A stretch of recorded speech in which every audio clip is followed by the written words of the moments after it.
Hello everyone, welcome to our channel. Today we will discuss about A&M first year primary health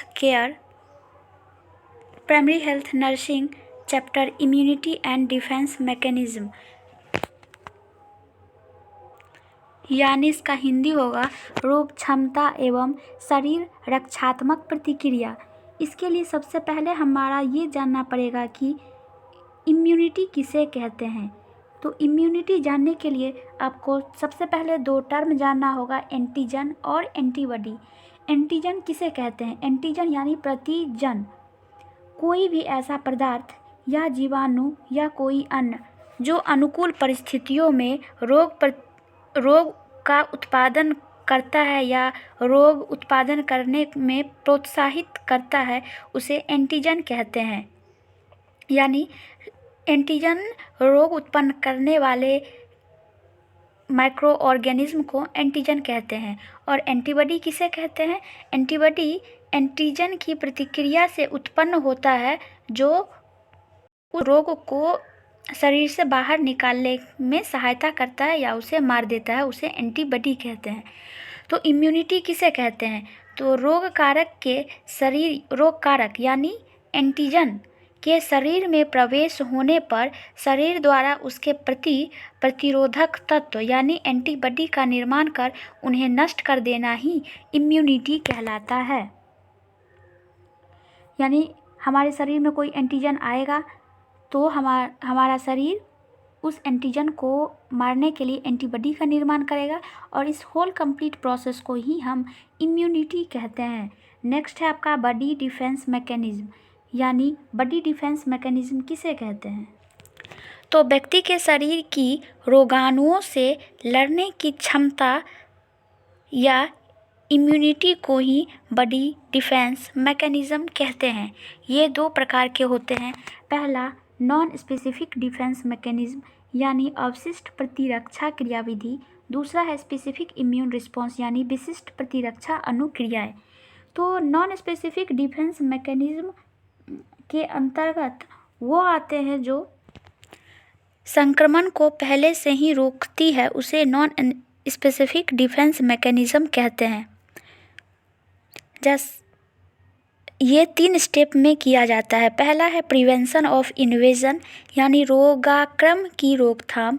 दूसरा है non specific defence mechanism following invasion यानी रोगक्रम हो जाने के पश्चात की अवशिष्ट क्रियाविधि। और नेक्स्ट है आपका कंप्लीमेंट सिस्टम यानी संपूरक प्रणाली। तो नॉन स्पेसिफिक डिफेंस मैकेनिज्म जो है वो शरीर के चारों तरफ रोग उत्पादक एवं रोग अनुत्पादक दोनों प्रकार के जीवों से घिरा होता है। तो रोग को शरीर के अंदर आने से ही रोक देता है। जैसे स्किन हमारे शरीर में जीवाणु को प्रवेश करने ही नहीं देता, इस प्रकार से रक्षा करता है। दूसरा है म्यूकस सरफेस यानी श्लेष्मिक झिल्लियाँ। इसके अंतर्गत जैसे नाक हो गया, मुंह में कुछ सेक्रेशन सालिवा रहते हैं जो कि हम खाने के साथ अगर कुछ जाता है तो उसे मार देता है। नाक में उपस्थित छोटे छोटे बाल हमारे नाक में उपस्थित रहते हैं जो हमारे इन्वायरमेंट से आने वाले गंदगी हो या कोई बैक्टीरिया हो वो वहाँ पे फंस जाता है और इस तरह से हमारे बॉडी को कुछ प्रकार के रोगों से हमारे शरीर को बचाता है। अब है आपका रोगक्रम हो जाने के पश्चात की विशिष्ट अवधियाँ।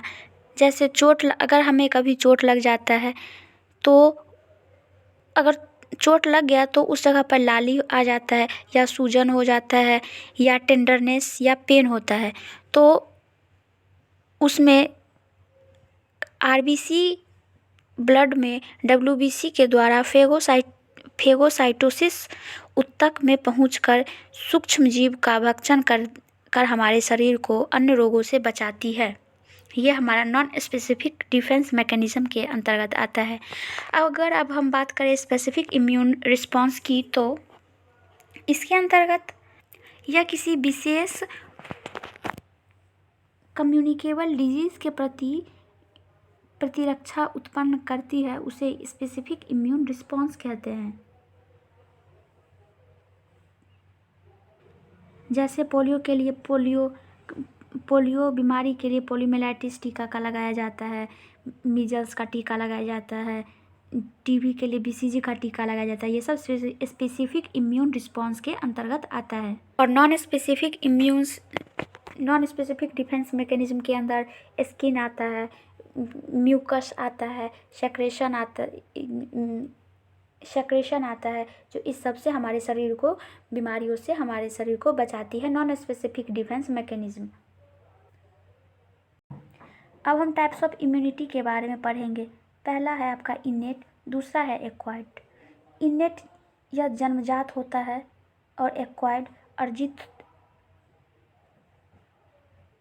एंटीबॉडी बनाने, और कोई संक्रामक रोग पहले किसी व्यक्ति को हो गया है तो उसके प्रति जो एंटीबॉडी बनाता है उसे हम एक्वायर्ड कहते हैं। इनेट दो प्रकार के होते हैं, स्पेसिफिक और नॉन स्पेसिफिक। स्पेसिफिक इम्यूनिटी उसे कहते हैं जो किसी विशेष बीमारी के प्रति ही काम करती है।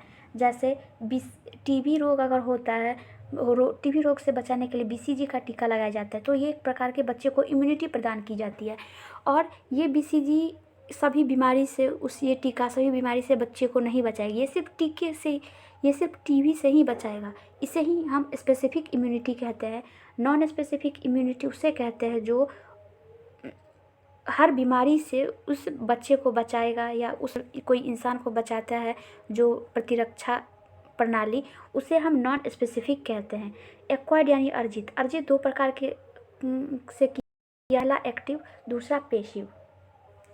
तो एक्टिव इस प्रकार की प्रतिरोधक क्षमता शरीर में एंटीजन के प्रवेश होने पर एंटीबॉडी का निर्माण करता है, यानी इसमें हमारा बॉडी स्वतः काम कर लेता है। जैसे सबसे पहले किसी आदमी को कोई बीमारी हुआ तो होने के बाद हमारे शरीर में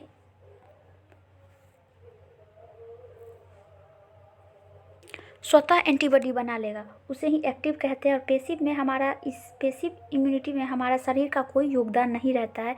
इसमें हम बाहर से प्रवेश करते हैं वैक्सीन, इम्यूनोग्लोबिन्स, तब हमारे शरीर की रक्षा करता है, उसे हम पैसिव इम्यूनिटी कहेंगे। यह भी दो प्रकार का होता है, नेचुरल और आर्टिफिशियल। एक्टिव इम्यूनिटी भी दो प्रकार का होता है, नेचुरल और आर्टिफिशियल। तो नेचुरल क्या हुआ? तो नेचुरल होगा जिन्हें नेचुरल में प्राकृतिक रहता है या माता पिता से जो इम्यूनिटी मिलता है वो नेचुरल हो जाता है। और आर्टिफिशियल में एक बार टीका लगाया जाता है, उसके बाद रोग क्षमता उत्पन्न होता है, उसे आर्टिफिशियल कहते हैं। नेक्स्ट है आपका दो इम्पोर्टेंट टर्म, हर्ड इम्यूनिटी और लोकल इम्यूनिटी। तो हर्ड इम्यूनिटी किसे कहते हैं? हर्ड इम्यूनिटी लोगों के प्रति रोग क्षमता अथवा आबादी में होने वाले किसी रोग के प्रति रोग क्षमता प्रदान करना ही हर्ड इम्यूनिटी कहलाता है। जैसे कोविड-19 में सभी कम्युनिटी के सभी लोगों को कोविड-19 का वैक्सीन दिया गया था, वो हर्ड इम्यूनिटी में आता है। नेक्स्ट है आपका लोकल इम्यूनिटी। लोकल इम्यूनिटी ऐसा रोग क्षमता होता है जो शरीर के किसी सीमित क्षेत्र में अथवा ऊतक में होता है, उसे लोकल इम्यूनिटी कहते हैं। तो आज हमारा इम्यूनिटी ख़त्म हो गया है। अब नेक्स्ट वीडियो में हाइपर सेंसिटिविटी पढ़ेंगे। अगर आपको हमारा वीडियो अच्छा लगा होगा तो हमारे चैनल को लाइक, शेयर और सब्सक्राइब जरूर करें। Thank you.